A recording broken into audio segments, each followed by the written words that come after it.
Hello! అన్నా నమస్తే. నేను రవీంద్ర నాయక్ మాట్లాడుతున్నా తాండూరు నుంచి. చెప్పండి అన్న. నమస్తే. నేను మీ యూట్యూబ్ చాలా చూస్తాను. రోజు మీది ఫాలో అవుతా నేను. చెప్పండి. కాంగ్రెస్ మీరు అప్పుడు మీరు కొత్తగా మాకు ఏదో ఒక డాక్టర్ చనిపోయాయి కదా అప్పుడు అమ్మాయి. అప్పుడు కూడా మీరు చాలా మంచిగా చేసిరు. అప్పటి నుంచి నేను మీకు అందరం మీకు చూస్తామన్నమాట. Okay okay.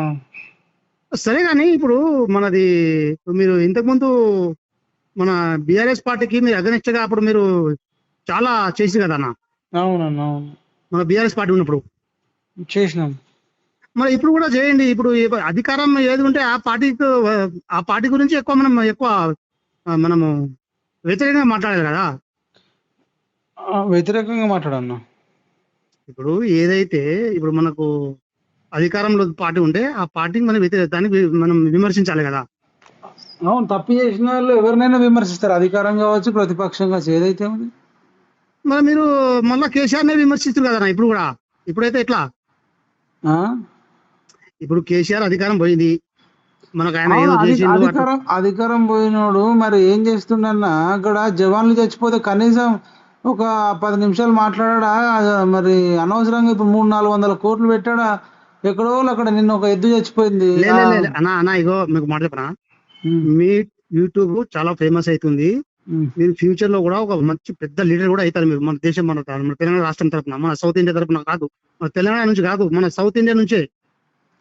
మన సౌత్ ఇండియా నుంచి ఒక బీఆర్ఎస్ పార్టీ కూడా పెద్ద పార్టీ తయారైతుంది ఫ్యూచర్ లో. మీరు కూడా అవుతారు, నేను చెప్తున్నా కదా. మీది బాగుంది మీరు చెప్పేది, కానీ ఇప్పుడు మనకు చాలా అన్యాయం జరుగుతుంది అన్న.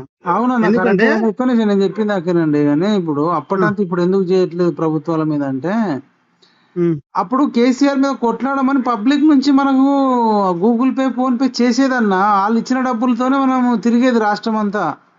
అవును. ఇప్పుడు ఇప్పుడు ఈ కాంగ్రెస్ ప్రభుత్వం మీద మరి కొట్లాడుతుంటే ఎవరు సపోర్ట్ చేయట్లేదు. సపోర్ట్ చేయదు, నేను ఎంతకంటే తిరగాలి చెప్పు. ఎందుకు సపోర్ట్ చేస్తారు? ఎందుకు చేయరు? 100% ఇగో చేయడం అంటే ఇప్పుడు అన్న, సొసైటీ ఒక వ్యవస్థలో ఇప్పుడు మీ తాండూరు రావాలి నేను అనుకో. ఒకసారి వచ్చిన, నేను అప్పట్లో వచ్చిన. వస్తే రావడానికి కారుకే 10,000 అయితే, ఇద్దరు డప్పిస్టులు కొడితే ఒక చెరొక 2,000 రూపాయలు. అంటే 14,000, కెమెరామెన్ కు ఒక 1,000-2,000, తర్వాత ఎడిటర్లకు ఒక 2,000, మొత్తం ఒక 20,000 రూపాయల బడ్జెట్ ఉంటుంది. ఎగ్జాంపుల్. అవును. అప్పుడు పబ్లిక్ ఒక పిలుపునియంగానే రెగ్యులర్ గా రోజు కొట్టేదన్నమాట. అవునవును, నేను మీకు విషయం చెప్తున్నా. లేకపోతే నాకు తిరగడానికి అప్పుడు కూడా నేను అంత తిరగకపోతుంటుంది. మరి నేను పబ్లిక్ ను ఒకటే అడిగిన, తెగించి కొట్లాడుతున్నాం, ఆర్థిక మద్దతు ఇవ్వండి, మీరు ఇస్తే కొట్లాడతాం, లేకపోతే లేదు. జవాన్లు వాళ్ళు యుద్ధం చేస్తారు, యుద్ధం అన్న చేయండి, యుద్ధ సామాగ్రి అన్న ఇవ్వండి అని అడిగినాం. యుద్ధం అన్న చేయండి, యుద్ధ సామాగ్రి అన్న ఇవ్వండి అంటే, మీలాంటి వాళ్ళు ఇంకా చాలా మంది, కొన్ని వేల మంది మనకు సపోర్ట్ చేయడం బట్టి మేము అంతా తిరగగలిగినాం, అంత చేయగలిగినాం. లేకపోతే అప్పుడు కూడా అంత చేయకపోతుంటే మేము మరి చెప్తున్న విషయం అన్నా. ఇప్పుడు కూడా నిజంగానే ఇప్పుడు రైతులలో ఆ తిరుగుబాటు ఉండి ఇంకెవరెవరైతే బాధితులు ఉన్నారో, మన ఛానల్ ఉంది పిఎంఆర్ టీవీ, కింద Google pay, phone pay support PMR TV for better society అని రాసినాం. మరి రాసినప్పుడు అన్న ఇగో పలానా మేము కొంత అమౌంట్ కొడుతున్నాము, మీరందరూ ఇగో పలానా ఇష్యూ మీద ఇక్కడికి వెళ్ళండి అంటే మేము వెళ్తుంటాం కదా అంటున్నా. చెయ్యను అనట్లేదు నేను. మీకు 100% మీకు సపోర్ట్ ఉంటుంది. ఎందుకంటే మనం ఏ పార్టీ, ఎందుకంటే మీరు బీఆర్ఎస్ కాదు, మీరు కాంగ్రెస్ కాదు, బీజేపీ కాదు, మీరు ఒక సోషల్ యాక్టివిస్ట్ గా ఉన్నారనమాట. అయితే మీరేమున్నారంటే, అది అధికారంలో ఉన్నా అధికారం తరఫున మీరు మాట్లాడద్దు. అసలు అధికారంలో అసలు లీడర్ అంటే, అసలు సోషల్ యాక్టివిస్ట్ అంటే అధికారంలో ప్రతిపక్షంలో ఉన్నప్పుడు ప్రతిపక్షం అంటే మీరు బీఆర్ఎస్ అని కాదు, మన ప్రజల వైపున మాట్లాడాలి. మీరు అధికారం కాదు, ప్రజల వైపున మాట్లాడాలి. ఇప్పుడు అయినా కానీ నేను ఒక వీడియో పలానా కాంగ్రెస్ పార్టీ గురించి కానీ, రేవంత్ రెడ్డి గురించి కానీ నేను పొగిడినట్టు ఉంటే నాకు పంపండి. చెప్పనా, ఇగో మీరు ఇగో వీడియో మాట్లాడట్లేదు కదా అన్న. మన యాదవ్ అన్న, మీరు ఒక్క మాట, ఇది ఒక్క వీడియో చేయండి. ఇగో మనం హైదరాబాద్ లో చాలా మంది చిన్న చిన్న జాబులు చేసి బతుకుతున్నారు, చిన్న ఎక్కడ మెస్ని పని చేసి బతుకుతున్నారు, ఆటో నడిపి బతుకుతున్నారు, ఏదో ఎన్నో రకరకాలుగా బతుకుతున్నారు జనాలు. కానీ రైతు అనేది చాలా సెన్సిటివ్. అది రైతు అనే జాతి అన్న. రైతు అనే జాతి అది పెద్ద రైతు ఉండని, చిన్న రైతు ఉండని, మధ్య రైతు ఉండని, ఏదైనా ఉండని, రైతు అనే జాతికి మనం ఎప్పుడు చిన్న చూపు చూడదన్న. ఎందుకంటే ఇది కేసీఆర్ గవర్నమెంట్ ఎట్లా చేస్తుందంటే, చిన్న రైతు పెద్ద రైతు అని డివైడ్ చేస్తున్నాడు ఆయన. అవును. చిన్న రైతు పెద్ద రైతు ఉండదు. ఎందుకంటే ఈ రోజుల్లో మనము ఇప్పుడు నేను బెంగళూరులో జాబ్ చేసిన, హైదరాబాద్ లో చేసిన, ఇక్కడ టౌన్ లో చేసుకున్నా, ఏం పని చేసుకున్నా నాకు రైతు లేదు. నాకు 1 ఎకరమో 2 ఎకరాలు భూమి ఉంది నాకు అంతే. నేను ఏదైనా పని చేసి బతకగలుగుతా. వ్యవసాయం చేసుకుంటా, పంట పండితే తింటా, లేకుంటే వేరే ఎక్కడైనా పోయి ఏదో పని చేసుకుని ఏదో నేను హ్యాపీగా బతుకుతా. 2 పూటలు 3 పూటలు తింటా, ఒక వారంకో రోజు బిర్యానీ తింటా, పండుకుంటా. కానీ రైతు అట్లా కాదు. రైతు ఎట్లా ఉంటాడంటే ఒక 5 ఎకరాల భూమి ఉన్నాడు, 6 ఎకరాలు ఉన్నాడు, 10 ఎకరాలు ఉన్నాడు, 2 ఎకరాలు ఉన్నాడు, 3 ఎకరాలు, వాడు పంట పండితేనే వానికి బతుకు ఉంటది.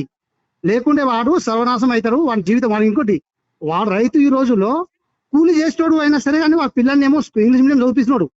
హైదరాబాద్ లో కానీ, ఊళ్ళలో కానీ, మన టౌన్లలో కానీ కూలి చేసేటోడు ఒక 2-3 ఎకరాల భూమి ఉన్నాడు, వాడు ఏదో వ్యవసాయం చేసుకుంటాడు. పంట పండితేనేమో వ్యవసాయం చేస్తాడు, కాకుండా కూలి చేసుకుంటాడు. కానీ 5 ఎకరాలు, 6 ఎకరాలు, 10 ఎకరాలు, 10 ఎకరాల భూమి ఉంటాడు చూడు, వాడు ఏముంటాడంటే వాడు కంపల్సరీ వ్యవసాయం మీదనే ఆధారపడి ఉంటాడు. ఎందుకంటే వానికి భూమి కొంచెం ఎక్కువ ఉంటది కదా అన్నా. మైపల్లనా కొంచెం ఒక్క వీడియో చేయండి మీరు. ఈ రోజులో ఈ ప్రభుత్వాలు మనకు వీడియో తీసుకున్నాయి అనమాట. రైతునే వీడియో తీసుకున్నాయి. రైతుల మధ్యనే గొడవ తయారు చేస్తున్నారు వీళ్ళు, ఈ ప్రభుత్వాలు. అది బీఆర్ఎస్ కాంగ్రెస్ బీజేపీ ఏదైనా ఉండని. మనకు రైతులు అనేది ఒక రైతు 6 ఎకరాల భూమి ఉండి 10 ఎకరాల భూమి అనుకో, వాడు 10 ఎకరాల భూమి ఉన్నాడు కూడా వాడు పిల్లల్ని గవర్నమెంట్ స్కూల్లో చదివిస్తున్నాడు తెలుగు మీడియం. వాడు ఏంటంటే వానికి లేదు, వాడు భూమి ఉంది, వాడు వదిలేసి హైదరాబాద్ పోలేదు కదా, వాడు భూమి వదిలేసి వాడు బెంగళూరు పోయి బాంబే పోయి బతకలేదు కదా, వాడు వ్యవసాయం కాబట్టి వాడేం చేస్తాడంటే వ్యవసాయం చేసుకుంటానే ఊళ్ళో ఉంటున్నాడు. అది లాభమా నష్టమా అనేది ఏదైనా చేసి వ్యవసాయం ఉంటున్నాడు.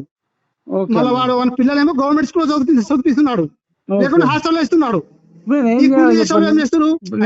నేను కూలీ తక్కువ అంటలే. ఇప్పుడు ఏం చేయాలి అయితే మీరు ఏం చేయాలంటే ఒకటే మాట, మీరు వీడియో చేయండి. ఈ ప్రభుత్వాలు చిన్న రైతు పెద్ద రైతు అని వీడియో తీస్తున్నారు, వీడియో కొడుతున్నారు, వాళ్ళ మీద గొడవ చేస్తున్నారు. రైతు బంధు కూడా ఓన్లీ 2 ఎకరాలు 3 ఎకరాలుగా ఇస్తారంట. ఎందుకంటే ఈ ప్రభుత్వాలు ఏం చేస్తున్నాయంటే ఓట్ల శాతం, ఓటు బ్యాంక్ ఆలోచిస్తున్నారు. అయితే 3 ఎకరాలు ఉన్న భూమి కూడా ఒకటే హక్కు, ఒకటే ఓటు ఉంటది. ఒకవేళ 10 ఎకరాల భూమి ఉన్నా కూడా ఒకటే హక్కు ఉంటది కదా, ఒకటే ఓటు ఉంటది కదా. అందుగురించి వానికి ఎందుకు ఇవ్వాలి, వానికి ఎందుకు మన రైతు బంధు ఇవ్వాలి? అట్లా నా ఆలోచన అట్లా అనిపిస్తుంది నాకు. మీకెన్ని ఎకరాలు ఉంది? నాకు 6 ఎకరాలు ఉంది. మీకు రాలేదా? రాలేదన్నా. సరే వస్తే రాలేదు, నాకు రాలేదు. 10 ఎకరాల దాకా అడుగుదాంలే, 10 ఎకరాల వరకు అడుగుదాము. నేను మాట్లాడతలేనా, మళ్ళీ మాట్లాడతా. ఇంకోటి నేను నాకు 4 ఎకరాల భూమి ఏందని అంటలే, భూమి గురించి నాకు రాలేదని అంటలే. నేను జనరల్ గా రైతు అనేటోడు 10 అయినా 5 అయినా 2 అయినా అన్ని ఒకటే రైతే. అదే ప్రభుత్వాలు కేంద్ర ప్రభుత్వం ఇచ్చినట్టు అందరికి కొంత అమౌంట్ ఇస్తే అయిపోతుంట, అంతే కదా. మంచికి అట్లా పెట్టండి మరి, మంచికి 10,000, మంచికి 20,000 ఒక్కటేసారి అందరు రైతులకు ఇస్తే అయిపోతుంది కదా. మరి అట్లా చేయండి. కానీ వీళ్ళు ఏం చేస్తారు, ఓటు బ్యాంకు రాజకీయాలు చేస్తున్నారు వీళ్ళు. రైతులని చాలా బాధ పెడతారు, ఆశ పెడతారు.